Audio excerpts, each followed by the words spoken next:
Sumber dan juga pernah diucapkan oleh Prof. Buya Syakur Yassin, di mana pohon huldi itu sebenarnya adalah kata kiasan dari makna keturunan atau pembuahan manusia. Hal ini didasarkan pada kalimat Syajaratul Huldi, di mana kata sajarah atau pohon juga bisa berarti silsilah keluarga. Seperti pada kalimat. Pertanyaan saya, perempuan telanjang, laki telanjang, makan apa? Masuk akal nggak? Nah ya itu persoalannya. Nah ini kitab-kitab tafsir dari dulu sekarang tuh kayak korma yang gak masuk akal tuh mah. Allah kasih Nabi Adam istri, tapi masa gak boleh berhubungan suami istri? Ini kan gak logis. Siapa yang menikahkan Nabi Adam? Allah Subhanahu wa Ta'ala. Siapa yang menjadi saksinya? Para malaikat. Siapa walinya? Tak pakai wali. Nabi Muhammad kalau menikah sama, keluarlah istilah buah kuldi, sebenarnya bukan. Allah nggak pernah sebutin namanya pohon itu, tapi iblis yang ucapkan kalimat khuld disebutkan dalam Al-Quran. Jadi teman-teman luruskan, jangan selalu bilang Nabi Adam makan buah kuldi, itu nggak benar. Assalamualaikum sahabat filah. Pada video kali ini kita akan bahas tentang buah kuldi. Jadi ada video viral tentang buah kuldi, yang mana penontonnya ini jumlahnya udah 1,3 juta lebih di YouTube Short. Dan dalam video itu disebutkan bahwa buah kuldi itu aslinya bukan buah, tapi kiasan untuk hubungan seksual. Nah, kita lihat aja videonya yang satu ini. Kalian tahu nggak seperti apa bentuk buah huldi yang sebenarnya? Ini dia.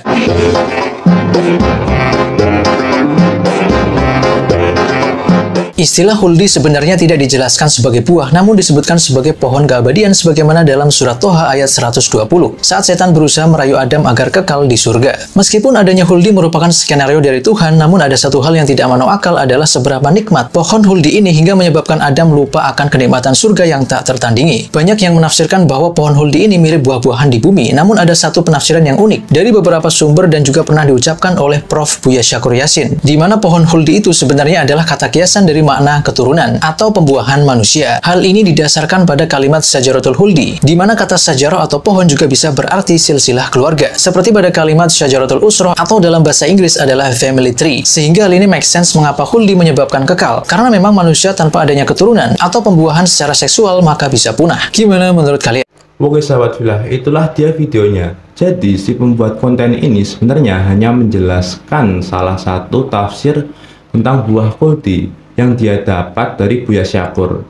Nah, untuk lebih jelasnya kita lihat video Buya Syakur yang satu ini. Lalu apa maksudnya buah huldi itu? Coba kita lihat ketika Nabi Adam dan Siti Hawa makan buah huldi, kan begitu?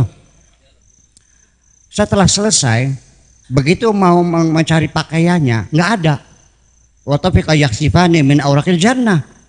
Jadi ketika makan buah huldi itu dalam keadaan telanjang bulat dong. Pertanyaan saya, perempuan telanjang, laki telanjang, makan apa? Masuk akal nggak? Nah ya itu persoalannya. Nah ini kitab-kitab tafsir dari dulu sekarang tuh kayak korma yang nggak masuk akal tuh mah. Iya kan? Supaya jangan ngantuk nih. Ini bahasa buah huldi itu adalah seksual. Sebetulnya saya kiai kan, tapi punten kalau saya tinggal serumah dengan perempuan yang cantik cerita kayak siapa? Monica Bellucci ya. Silakan kalau bahasa Jawa adus kari ber, turu kari les, apa neng? Nginung kari glek. Sok bahasa Jawa Sundanya ada kan tuh? Ya artinya pokoknya silakan seenaknya, tapi jangan pernah menyentuh dia. Waduh nggak kuat saya. Saya pasti akan melakukan hal yang sama. Nah, ini sesungguhnya wala taqrabah hadhihi syajarah itu kalimat indah untuk mengungkapkan sesuatu yang kurang pantas diucapkannya. Seperti kita belajar ilmu seksologi. Kita malu menyebutkan nama barang dalam bahasa kita. Terpaksa pinjam bahasa Inggris namanya penny. Oke sahabat filah, itulah dia videonya. Terus apakah benar tafsiran dari Buya Syakur ini? Jawabannya salah. Kenapa? Ada beberapa alasan. Alasan pertama, buah kuldi itu secara harfiah memang buah, dan yang lebih tahu wujudnya adalah Allah. Alasan kedua, Hawa itu diciptakan dari tulang rusuknya Nabi Adam oleh Allah untuk berpasangan dengan Adam. Artinya apa? Artinya mereka itu sudah menikah, dan Hawa memang istrinya Nabi Adam. Allah kasih Nabi Adam istri, tapi masa gak boleh berhubungan suami istri? Ini kan gak logis. Bahkan dalam beberapa cerita-cerita, Nabi Adam dan Hawa ini menikah dan maharnya adalah sholawat. Siapa yang menikahkan Nabi Adam, Pak Ustaz? Inilah kalau Ustaz Mustafa udah mengamuk deh. Kami berdua ke Jakarta, duduk satu mobil, tiba-tiba Ustaz Mustafa tinggi suaranya, jangan tanya-tanya itu, gak penting itu. Ustaz Mustafa jarang, kenapa Ustaz? Ini dia menelpon, apa dia tanya? Adam sama Hawa nikah, siapa pak kuahnya? Siapa yang menikahkan Nabi Adam? Allah Subhanahu wa ta'ala. Siapa yang menjadi saksinya? Para malaikat. Siapa walinya?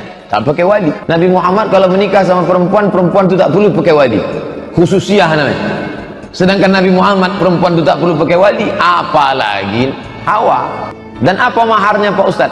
Ada, tapi bukan hadis. Katanya maharnya asyhadu an la ilaha illallah wa asyhadu anna muhammadar rasulullah, bukan hadis. Itu hanya ucapan-ucapan ulama, entah dapat dari mana mereka, wallahu a'lam bishawab. Ini sebetulnya mau ngetes-ngetes saja. Alasan yang ketiga, Nabi, para sahabat, dan ulama-ulama terdahulu gak ada yang menafsirkan kayak gini.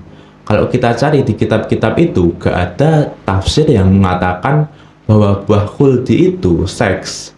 Jadi menurutku terlalu sok tahu sekali ketika ada profesor di abad 21 ini yang menafsirkan sebagai seks dan dia yakin 100% tentang tafsir itu.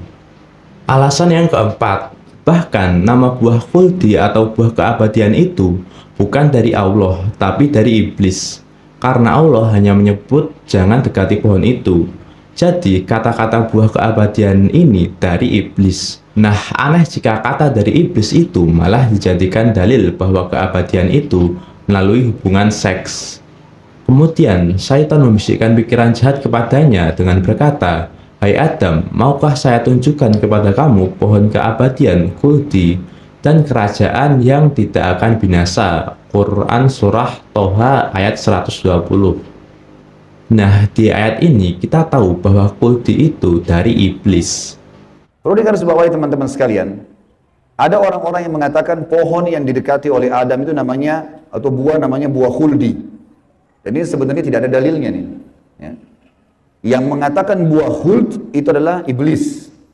Khuld artinya dari kata-kata khalada yakhludu yang berarti kekal. Jadi iblis yang bilang, "Hai Adam," sama Adam sama istrinya, "ini pohon nih yang kau dilarang sama Allah makan. Kalau kau makan, kau akan menjadi khuld, kau akan menjadi kekal. Makanya Allah larang kamu makan supaya karena kamu tidak kekal." Keluarlah istilah buah khuldi. Sebenarnya bukan. Allah nggak pernah sebutin namanya pohon itu. Tapi iblis yang ucapkan kalimat khuld disebutkan dalam Al-Quran. Jadi teman-teman luruskan. Jangan selalu bilang Nabi Adam makan buah khuldi. Itu nggak benar. Maka syaitan membisikkan pikiran jahat kepada keduanya untuk menampakkan kepada keduanya apa yang tertutup dari mereka, yaitu auratnya. Dan syaitan berkata, "Tuhan kamu tidak melarangmu dan mendekati pohon ini, melainkan supaya kamu berdua tidak menjadi malaikat atau tidak menjadi orang-orang yang kekal." Quran Surah Al-A'raf ayat 20. Nah, di dalam ayat ini, setan meracau lagi. Dia bilang bahwa alasan pelarangan Allah Subhanahu wa Ta'ala memakan buah itu agar jangan sampai Nabi Adam ini dan istrinya berubah menjadi malaikat, atau setidaknya akan hidup abadi selama-lamanya di surga. Di sini gak masuk akal jika kita tafsirkan bahwa buah khuldi itu berhubungan seksual, padahal malaikat justru malah gak berhubungan seksual, entah itu untuk berkembang biak atau untuk jadi abadi. Karena kan tipu dayanya iblis itu mengatakan kalau makan buah ini bisa jadi malaikat. Dan kita tahu bahwa ini hoaxnya iblis. Karena setelah memakan buah itu, Nabi Adam enggak abadi ataupun kekal di surga, tapi malah turun ke bumi. Oke sahabat fillah, jadi kesimpulannya tidak benar bahwa buah khuldi itu sejatinya hubungan intim. Nah, pertanyaannya, kalau itu beneran secara harfiah adalah buah, terus itu buah apa? Adapun soal nama buahnya itu, dalam kitab Qasasul Anbiya, para sahabat meriwayatkan bahwa Yahudi menganggap tumbuhan yang dilarang itu gandum. Ada juga riwayat yang mengatakan itu buah tin dan lain-lain. Dan itu semua kisah Israiliyat, yang mana Rasulullah mengatakan cukup tahu aja tapi enggak perlu diimani. Nah, sejak abad Renaissance, para pelukis-pelukis di Eropa menggambarkan buah apel sebagai buah terlarang itu. Jadi, nggak heran kalau sampai saat ini banyak yang menggambarkan buah itu sebagai buah apel. Nah, terus yang benar buah apa? Jawabannya wallahu a'lam. Syekh Abdurrahman bin Nasir As-Sa'di rahimahullah mengatakan, pohon ini merupakan salah satu pohon surga. Allah yang lebih tahu tentang hal tersebut. Akan tetapi yang jelas Allah larang keduanya mendekati pohon tersebut sebagai bentuk ujian, patuh atau tidaknya.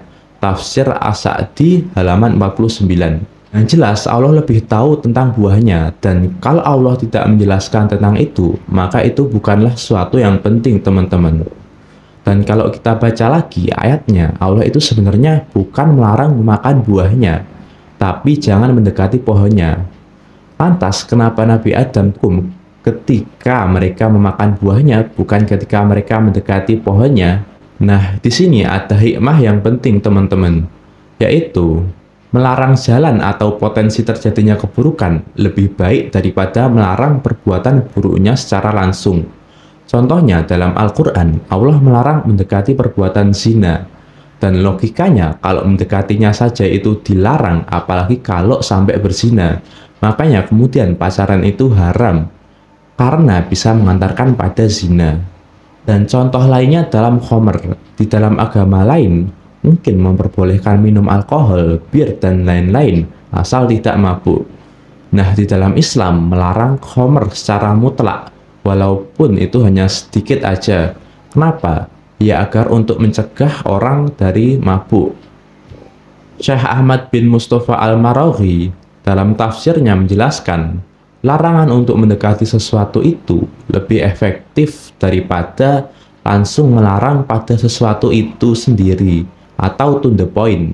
Larangan yang demikian itu akan membuat orang lebih menjauhi potensi-potensi yang membuatnya terjerumus dalam suatu kesalahan. Oke sahabat filah, jadi itu adalah hikmahnya. Dan kita semua tahu kelanjutan ceritanya, yaitu Nabi Adam alaihissalam dan Hawa turun di tempat yang berbeda. Dan setelah ratusan tahun mereka mencari satu sama lain, mereka akhirnya bertemu di Arafah. Dan kemudian mempunyai anak Habil dan Qabil, dan seterusnya. Menjalankan tugas dari Allah, yaitu menjadi khalifah di bumi. Oke sahabat filah, yang terakhir kita doain aja semoga Buya Syakur dan kita semua diberi hidayah oleh Allah. Wallahu a'lam bishawab. Barakallahu fikum.